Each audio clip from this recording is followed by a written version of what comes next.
Dhaka medical college হাসপাতালের মর্গে বেওয়ারিশ লাশ শনাক্তের কার্যক্রম পরিচালনা করছে বৈষম্য বিরোধী ছাত্র আন্দোলনের সমর্থন দেয়া চিকিৎসকরা। সেখানে আছেন সহকর্মী অলোক হাসান। যাচ্ছে অলোকের কাছে। অলোক, চিকিৎসকদের যে উদ্যোগ, সেই উদ্যোগ সম্পর্কে আপনার কাছে বিস্তারিত কি তথ্য আছে জানাবেন। একই সাথে কোনো পরিবার কি নিখোঁজের সন্ধান এসেছে কিনা সেটাও জানাবেন।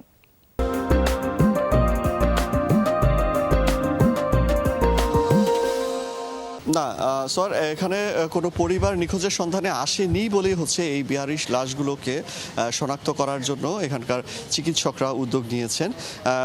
যে বিষয়টি আমি এর আগে নিউজে জানাচ্ছিলাম, আমাদের কাছে শুরুতে সকাল থেকে খবর ছিল যে 18 থেকে 20 জন হতে পারে, কিন্তু আসলে সেটি হচ্ছে দুটা মেডিকেল মিলিয়ে। ঢাকা মেডিকেলে হচ্ছে 8 জন আছে এবং সোহরাওয়ার্দী মেডিকেলে আছে 10 জন। এখানে হচ্ছে মোট 18 জনের 42 লাশ আছে। আমি একটু কথা বলতে চাই এই আয়োজনটির একজন উদ্যোক্তা প্রফেসর ওয়াহাব, উনি আমাদেরকে আসলে একটু বিস্তারিত জানাতে পারবেন। আপনি একটু জানাবেন যে আসলে এইখানে যে আছে, যারা আছে তাদেরকে আপনারা কত তারিখ থেকে পেয়েছেন বা তাদের সম্পর্কে একটু যদি। আচ্ছা, ধন্যবাদ আপনাকে।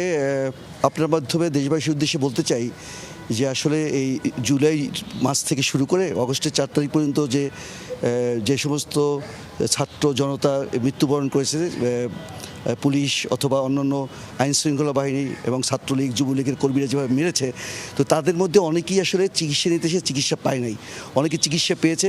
অনেক আননোন ডেড বডি এসেছিলো, যাদের কেউ খোঁজখবর যায় না, আত্মীয়স্বজন আসেনি। এগুলো সব বিভিন্ন জায়গায় ফেলে দেওয়া হয়েছে, দাপন করা হয়েছে। এই জন্য একজ্যাক্ট যে জাতিসংঘ যে বলেছে কত 500 কত, আসলে এই পিকচারটা ঠিক না, সঠিক না।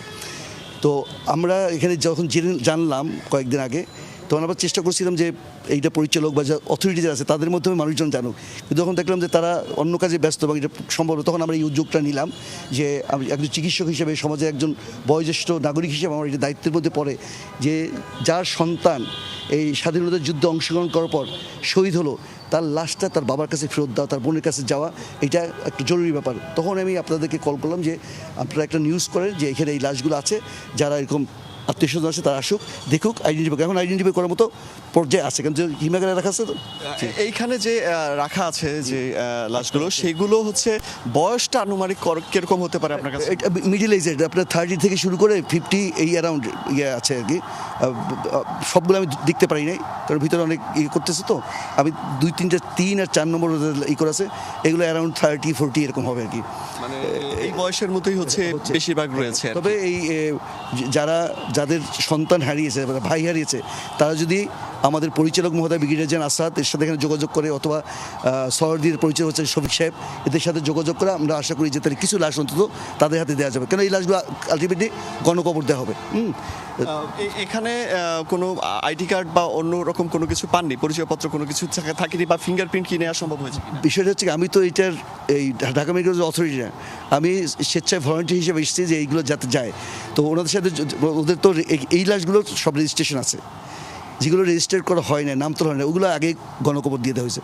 সো এইটার রেজিস্ট্রেশন যেহেতু আছে, ওনারা এলে পরিচালক মহোদয় বা মর্চুয়ারি যার লিস্ট মেনটেন করে সেখান থেকে পাওয়া যাবে। কারণ 3-4 বললো যে ওই 3-4 মানে হলো গিয়ে তাদের ওখানে লিস্ট করা আছে যে 3-4 বা 9, তো সেটা ওনারা এইভাবে পাবেন আমি মনে করি, আশা করি। ধন্যবাদ আপনাকে।